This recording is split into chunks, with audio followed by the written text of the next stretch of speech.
तुमच्या जाहिरातीसाठी एक संधी मोठ्या प्रेक्षकांपर्यंत पोहोचवा. व्यवसाय असो किंवा इव्हेंट, विकासनामा सोबत जाहिरात करा. स्क्रीनवरील नंबरवर आजच संपर्क करा.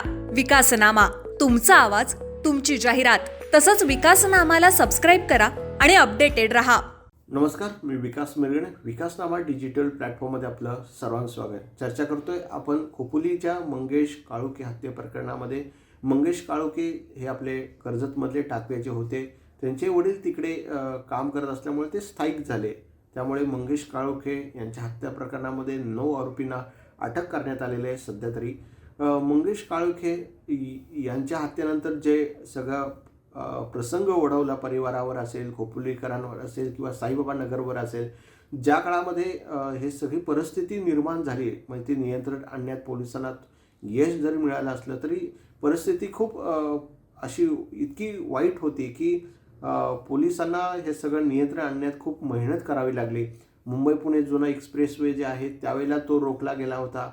पोलीस स्टेशनमध्ये जर बघितलं, मोठ्या प्रमाणात लोक घोषणा करत होते आरोपींना अटक करा. त्यामुळे पूर्णपणे असा उद्रेक त्या ठिकाणी आपल्याला पाहायला मिळालेला आहे. कारण मूळ 7 वाजता 7:30-7च्या दरम्यान जेव्हा घटना लोकांच्या लक्षात आली किंवा कळली, त्यापासून लोक 10-11 वाजता जमायला सुरुवात झाली. ती पहाटे साधारणपणे ते एक महेंद्र थोरवे येईपर्यंत साधारणपणे 12-10-11पर्यंत ते सगळे 12-11:30पर्यंत पोलीस स्टेशनमध्ये लोक आंदोलन करते. साईबाबा नगरकर रहिवासी जे आहेत ते आंदोलन करण्याच्या भूमिकेत किंवा तिथेच एवढं 12 तास 8 तास लोक एका ठिकाणी मुंबई पुणेवर एक्सप्रेसवर ठाण मांडून बसतात. पोलीस स्टेशनमध्ये ठाण मांडून बसतात, आरोपींना अटक करा तातडीने.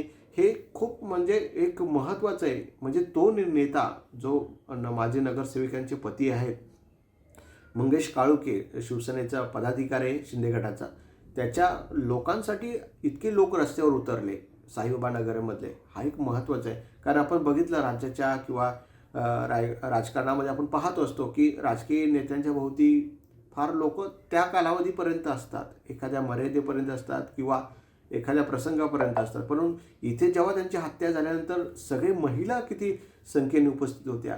म्हणजे एवढ्या महिला उद्रेक करत होत्या, किती आक्रोश करत होत्या. आणि तिथेही साईनगर बाबूमध्ये पोलिसांना अडवत होते, लोकप्रतिनिधी जे त्यांना घेराव करत होते. मग भरत गोगोल असतील, हे सगळं दृश्यातून आपल्याला दिसून आलेलं आहे. त्यामुळे त्यांनी केलेलं कामाचं हे आज आपल्याला दिसून येत आहे. त्यामुळे त्यांच्या कामाबाबत ती चर्चा होत राहील. पण मात्र सर्वसामान्यांच्या मदतीला धावणारा असं समाजसेवक म्हणून एकनाथ शिंदे बोलले. आपल्यातला लोकप्रिय शिवसैनिक गेला महेंद्र थोरवे बोलले. म्हणजे लोकांना जेव्हा जेव्हा गरजा होत असेल तर मला काही लोकांना वाटलं की एखादा टी-शर्ट फाटला असेल तर ते स्वतः मागितला तर देत होते. आणि जर मी बघितलं त्यांच्या घरी जाण्याचा आम्ही प्रयत्न केला, एकनाथ शिंदेंसोबत असेल, महेंद्र थोरवेंसोबत असेल. आजही नगरसेवक 2 टर्म माझ्या माहितीप्रमाणे ते तिथून निवडून येत आहेत. तिथे 2 टर्म नगरसेवक काम करत असताना त्यांचं घरी आज त्या साईबाबा नगरमध्ये तेवढ्याशाच खोलीमध्ये दिसून आलं. म्हणजे आपल्याकडे नगरसेवक पहिल्या टर्ममध्ये झाल्यानंतर आपल्याकडे म्हणजे कर्जत खोपोलीमध्ये गाडी येतो, बंगला येतो, गाड्या येतात सगळे, मग अख्खी बिल्डिंग उभी राहते G+4मध्ये. मात्र त्या परिवाराशी आजही घर तिथे होते, त्या परिवाराशी संवाद उपमुख्यमंत्री साधत होते. म्हणजेच माणुसकी असणारा हा नेता याच दृश्यातून किंवा तिथल्या परिस्थितीतून आपल्याला लक्षात येतो. म्हणजे राजकारणामध्ये आजही राजकारणामध्ये माणसं अशी असावी. पाठीमागचा इतिहास काय होता हा भाग वेगळा झाला. आपण मात्र हत्यानंतर जर आपण बघितलं, या संपूर्ण परिवार खोपोलीकर साईबाबा नगरमधले रहिवासी दिवसभर तिथे उन्हामध्ये पोलीस स्टेशनमध्ये रस्त्यावर उतरले होते, आक्रोश करत होते. आरोपींना अटक करा, कायदा सुव्यवस्थेचा प्रश्न निर्माण झाला होता.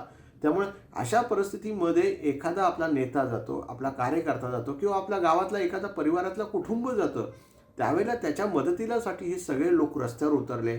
आणि इतक्या मोठ्या प्रमाणामध्ये 4,000 ते 5,000 लोक रस्त्यावर उतरत आहेत. आणि सकाळपासून ते 12 ते 11 वाजेपर्यंत पोलीस स्टेशनमध्ये जोपर्यंत अंत्यसंस्कार होत नाही तोपर्यंत सगळे लोक तिथे होते. मूळ मुद्दा असा आहे की मग त्यांनी केलेल्या कामाची पोचपावती, त्याचं काम किती मोठं होतं हेच त्यांच्या निधनाने अख्ख्या राज्याला, रायगडला आणि कर्जतच्या मतदारसंघाला हे कळलेलं आहे. धन्यवाद. तुमच्या जाहिरातीसाठी एक संधी मोठ्या प्रेक्षकांपर्यंत पोहोचवा. व्यवसाय असो किंवा इव्हेंट, विकासनामा सोबत जाहिरात करा. स्क्रीनवरील नंबरवर आजच संपर्क करा. विकासनामा, तुमचा आवाज, तुमची जाहिरात. तसंच विकासनामाला सबस्क्राईब करा आणि अपडेटेड रहा.